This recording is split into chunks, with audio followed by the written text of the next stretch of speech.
President William Ruto lands in trouble after his men killed an innocent citizen at Kitangela. Welcome to Kenya Lens Media, where we give you news updates as they break, and kindly if you are new here, consider subscribing.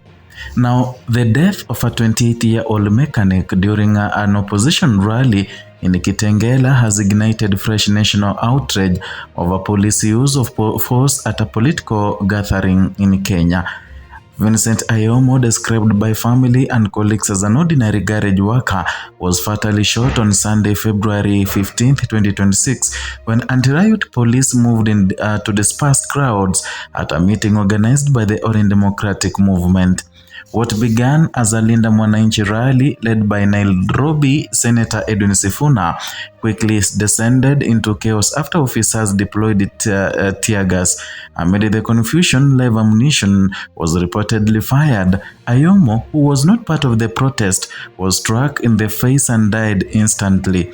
His killing has renewed urgent questions about police restraint, accountability, and safety of civilians near political demonstrations. According to witnesses, tensions rose shortly after the opposition gathering began in the dusty town of Kitangela, and the riot police moved in to disperse crowds using tear gas, a tactic commonly deployed during politically charged events. And in the confusion that followed, gunshots rang out. Eyewitness accounts and preliminary reports indicated that Ayomo was running an errand at the time. He had reportedly stepped out of his garage along Old Namanga Road to purchase spare parts for a vehicle repair job. Moments later, a bullet struck him near the eye and exited through the back of his head. Medical responders confirmed he died on the spot. Relatives later gathered at the city mortuary in Nairobi, where the young man's body was formally identified. His death has left behind a grieving 24-year-old widow, Khadija Riami, and their young daughter. Family members described the loss as a sudden and devastating, emphasizing that Ayomo had no involvement in the political rally. Senator Sifuna issued a strongly worded statement shortly after the incident, condemning the killing and demanding accountability from the government. The ODM Secretary General characterized the shooting as another needless loss of life and called for urgent investigations into the actions of the security officers involved. He extended condolences to the bereaved family and urged authorities to end what opposition leaders describe as a pattern of excessive police force during political events. The statements quickly amplified public attention, pushing the incident into a national spotlight. Government officials had not, by that time reporting, released a detailed public explanation of the shooting. Police sources indicated that the internal reviews were underway. The killing triggered an immediate wave of emotional reaction across Kenya's digital space. Activists, journalists, and ordinary citizens shared tributes and demand for justice under the hashtag Justice for Ayomo, which trended nationally.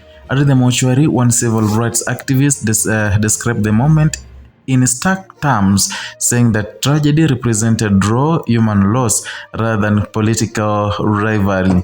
The activist emphasized that the victim was a husband, father, son, and a breadwinner whose life ended while he was simply trying to work. Human rights groups have increasingly warned that public trust in law enforcement erodes each time civilians die during crowd control operations.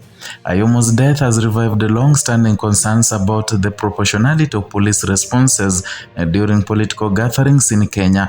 While security agencies maintain that crowd control situations can quickly become volatile, critics argue that the repeated use of live ammunition points to deeper systemic problems. The Independent Policing Oversight Authority, IPOA, is expected to come under pressure to open a formal investigation. In previous high-profile cases, delays in accountability have fueled public frustration and protests, and legal experts note that under Kenyan law, lethal force should only be used when there is an imminent threat to life. Establishing whether that threshold was met in Kitangela will likely be central to any inquiry. The Kitangela incident fits into a broader pattern of friction between opposition supporters and security forces during politically sensitive periods. Over the past decade, Kenya has experienced repeated confrontations at rallies and demonstrations, particularly during election cycles or moments of heightened political mobilization. In many cases, police have relied heavily on tear gas and, in more controversial instances, live ammunition. Analysts say the recurring nature of such incidents suggests structural challenges in public order policing, including training gaps, command decisions in fast-moving situations, and the politicization of security responses. The Linda Mwananchi rally itself was framed by organizers as a citizen-focused mobilization effort, but authorities often view large opposition gatherings as a potential flashpoints for unrest. Beyond the political debate, Ayomo's death highlights the human toll that accompanies confrontations between police and civilians. Friends and co-workers at the KK garage described him as a hard-working mechanic focused on supporting his young family, and according to relatives, he had no history of political activism and was known primarily for his dedication to his trade. Such details have deepened public sympathy and intensified scrutiny of the police response. Social justice advocates argue that the bystanders' deaths are particularly damaging because they reinforce a growing public fear that ordinary citizens may face lethal risk simply by being near political activity. Attention is now turning to the expected post-mortem findings and any ballistic analysis that could confirm the exact circumstances of the shooting. Past cases have shown that investigations can take months, sometimes years, to conclude, and this history has fueled skepticism among activists who worry that the justice may be delayed or diluted. And legal observers note that the spread and transparency of the investigation will be critical in shaping public confidence. The killing of Vincent Ayomo is more than an isolated tragedy. It underscores a deeper national challenge, balancing public order policing with the constitutional right to peaceful assembly and personal safety. If civilians can fatally shot while conducting routine daily tasks near political events, the incident raises serious concerns about proportional force, operational discipline, and institutional accountability. For Kenya's democracy, the stakes are significant. Political rallies are a central feature of public participation, and public confidence depends on the belief that security forces will protect, not endanger citizens.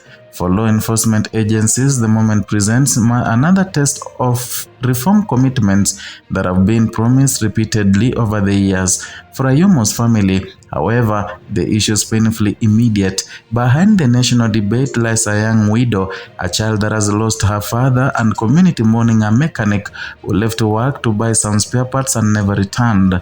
As investigations proceed, the country will be watching closely, not only for answers about what happened in Kitangela, but for evidence that accountability mechanisms can deliver justice when ordinary lives are lost in the crossfire of political conflict. The outcome may shape public trust in Kenya's policing systems for years to come. That's all for today from Kenya Lens Media, and kindly subscribe to our YouTube channel if you are